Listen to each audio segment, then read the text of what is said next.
What's up, Misfits League? Yo, we are back in week 6, and yo, it's been fun this week.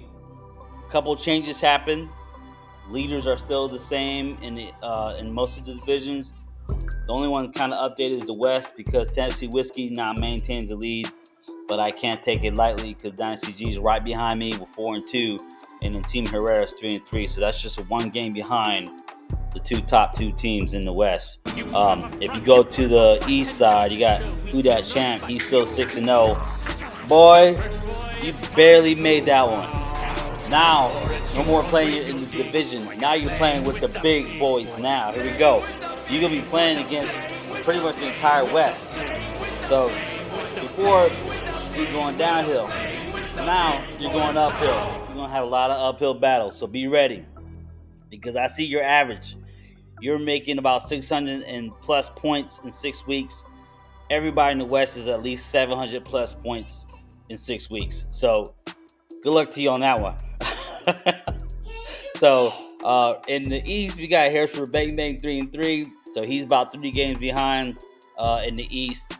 Then you go down to the North. He's 4-2. New York Young Guns, the Outlaws, he's 3-3, and Virginia Hitters 3-3. So all you folks in 3-3 record, you guys are probably going to be competing for that 7th slot because the way it looks, you have, and I'll show you guys a playoff projection here in a second.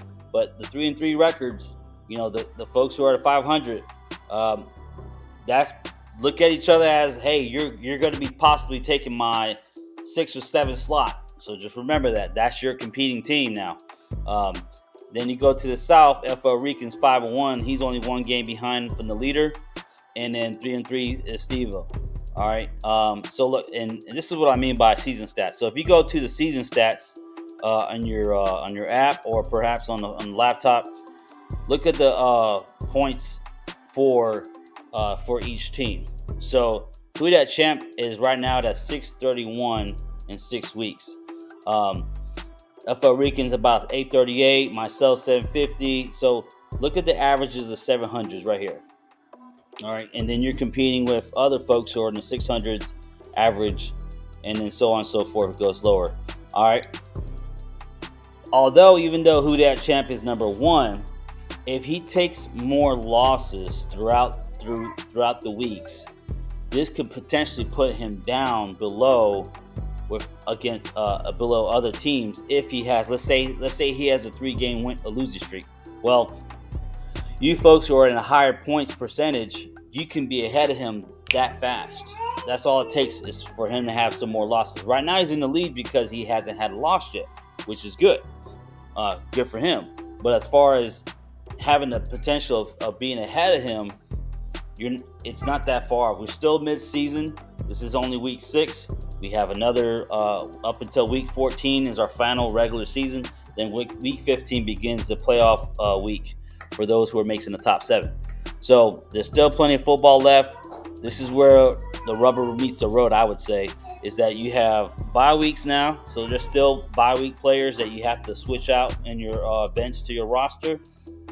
You're also competing against people outside of your division. So you're no longer facing the same folks that you're used to either beating or losing to. Now you have a chance to either win some games to play catch up or stay in the lead to play people who's either potentially weaker than your team or not. So, but hey, any given Sunday, right? And anything can happen. I mean, we just witnessed quarterbacks got hurt, wide receivers, running backs. Every Sunday there's a potential of a player gets hurt. So you got to stay on top of your own roster. That's up to you to decide how you do that. All right. So, anyways, let's go to playoff projection bracket. This is what it will look like as it stands on week 6. With week 6, we have Who Dat Champ maintaining as a bye week. Dynasty G is at number 5. He will play New Young Guns, who's number 4. DA Outlaw sits at number 6. He plays myself at number 3. And Steve-O, number 7, plays FL Rican. See how Steve-O has 3-3 record, and DA Outlaws has 3-3 record. That 3-3 record is going to be flip-flopping a lot each week, in my opinion. Unless, of course, anybody else who's in the 4-2 column or the 5-1 will lose. Obviously, when you lose, it changes things up. If you keep winning, it kind of it may keep you where you're at. So try to win. Do what you can to win. All right. But hey, that's the standings. That's what it looks like for week 6. Pay attention to your bye weeks. Pay attention to players that's available out there in the free agency. Trades. I think. Let me see if I can find a trade deadline. I may have to talk about that later too. We have a trade deadline. I think it's in November. So be prepared for that. So if you have to make any trades but before then, make sure you make your updates, because if not, once the trade is locked and blocked, you can no longer make any trades. You just have to work with what you got. All right. So whoever you've been talking to, reaching out to, maybe make that deal happen. You never know. Anyways, hey, y'all take it easy. It's been a great week. We'll see what happens in week 7. And good luck to y'all. All right. Misfits out.